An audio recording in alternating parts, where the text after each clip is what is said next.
Welcome to Not Entirely Unlike Tea with Christine Collins.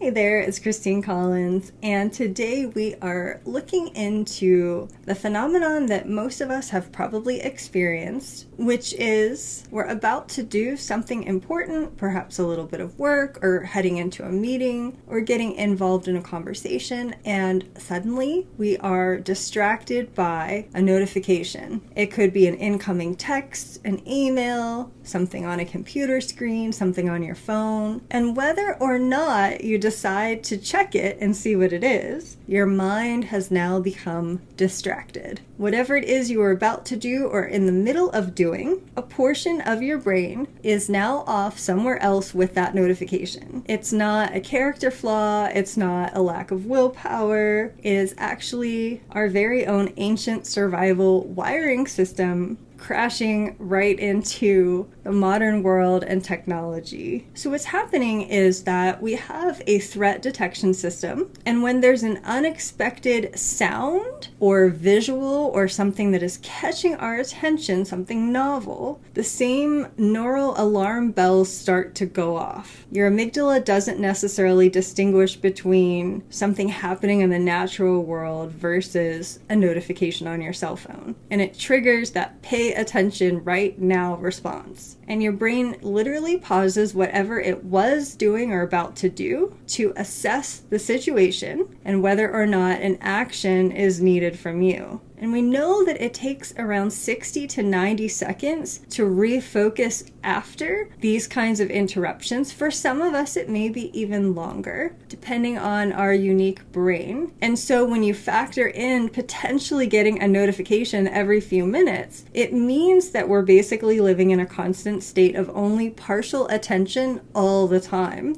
And of course, when you factor in certain situations like where your attention is fully needed, like driving a car, for example, it can even become dangerous. And we end up being never fully present to anything. So there's a complex cocktail of different brain chemicals that are happening here. We get a little bit of a hit of dopamine. That's our anticipation response that makes us want to check what it is that's just come in, to find out what it is that's going on. We also get a little bit of a cortisol spike, our stress hormone, because there's this ambiguous feeling of potential reward mixed with stress, because it could also be something negative that we don't know about yet. It's a potential threat. So your nervous system has all these mixed signals happening, and it happens dozens, if not hundreds of times per day. Excitement mixed with stress, curiosity mixed with overwhelm, the potential for connection mixed with being distracted and fragmented. And our brain is just trying to process all of this while maintaining whatever else it is that we were trying to do. When we are constantly being interrupted, our nervous system learns to stay in a state of hypervigilance because it knows it could be interrupted at any moment. And that leads us to feeling restless, unconsciously reaching for the device, even if it hasn't been making sounds or giving notifications, because we have now been trained to expect, in a subconscious level, even crave those little dopamine hits, even though they fragment our attention. The good news is that, of course, we have opportunities to manage this more effectively for ourselves, to be able to refocus and prevent those constant interruptions. So there are lots of small things you can do, one of which would be notification fasting, taking deliberate intentional breaks. That could involve anything from leaving your phone completely behind as you go to do something else. So let's say you're going to take a walk, or you're going to do a particular activity in your home, and just leave it in a completely different room where you are nowhere near it. And you could start just 1 hour a day doing something where you don't even have it within your eyesight. During those periods of fasting, your brain's attention networks will literally rewire themselves during those quiet periods. Even giving yourself 20 minutes of uninterrupted time gives your prefrontal cortex a break and the space to consolidate information and restore your focus. There are lots of ways that you could incorporate this depending on your day and your lifestyle. One of the things I like to do, and it comes to using different tools like meditation, hypnosis, yoga nidra, giving myself a full break where my phone is completely turned off or in do not disturb. It's completely silenced. I don't have calls and texts and emails breaking through, and I'm only there listening to my relaxation audio or even just laying quietly without any kind of stimulus at all. And you can also do other types of activities. You could take a walk, you could call a friend,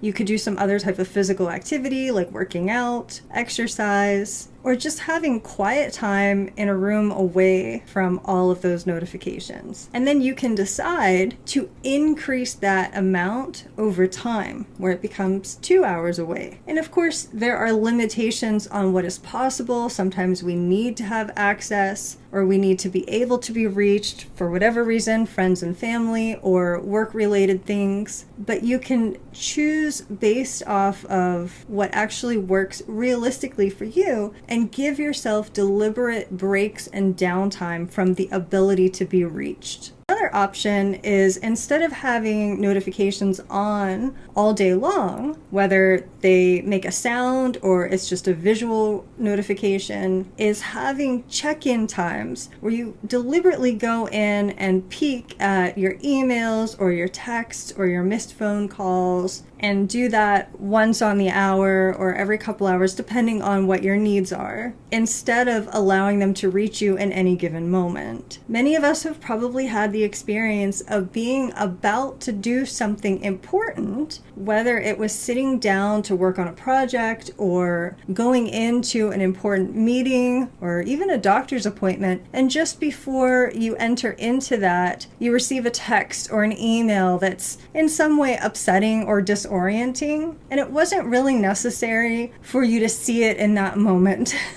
right before you're about to get on stage and give a speech or something along those lines where your focus is actually really important. That's a great time to set that boundary with your phone that whoever it is will just have to reach you later. You can also take intentional meditation breaks. Even 30 seconds of focused breathing in between doing tasks can help to reset your attention and focus. It's giving your prefrontal cortex a break and recovery time. And now that there are so many options for setting up your phone in a way that's truly specific to you, you can also pick and choose who has the capacity to break through to you. Perhaps there's only one or two people in your immediate family or whomever is in your life that need to be able to reach you at any given moment, and everything else can be silenced until you take that opportunity to go and check. In the beginning, it can feel a little bit anxiety provoking to make some of these changes, especially if you've been used to being constantly reachable all the time for a long period of time. And it's just a matter of giving your dopamine system the opportunity to recalibrate, reset, and know that those feelings of anxiousness about not seeing notifications is only temporary, and it will reset. And know that your attention is your most valuable cognitive resource. Every unnecessary notification is actually stealing tiny pieces of your mental capacity, which for many of us may be limited to begin with. And you can pick and choose various different strategies that actually work and fit well into your world. And if you are looking for a little bit of intentional reprieve from all of the craziness and chaos and distraction that can sometimes exist, I highly recommend using tools like hypnosis, yoga nidra, EFT tapping, and finding your own tiny sliver of Zen somewhere in your day. My Hypno-Pothecary, which is a membership that includes all of these tools on demand, gives you the ability to set aside specific time for your mindset, allowing your brain that very much needed break in the day, recalibrating your focused attention and stimulating your own creativity, as well as rejuvenating your mind. So you can check all of that out in the show notes if you're interested. And until the next time we connect, I wish you the most magical and creative rest of your day. Thanks for listening. This is Christine Collins at transformcreate.com.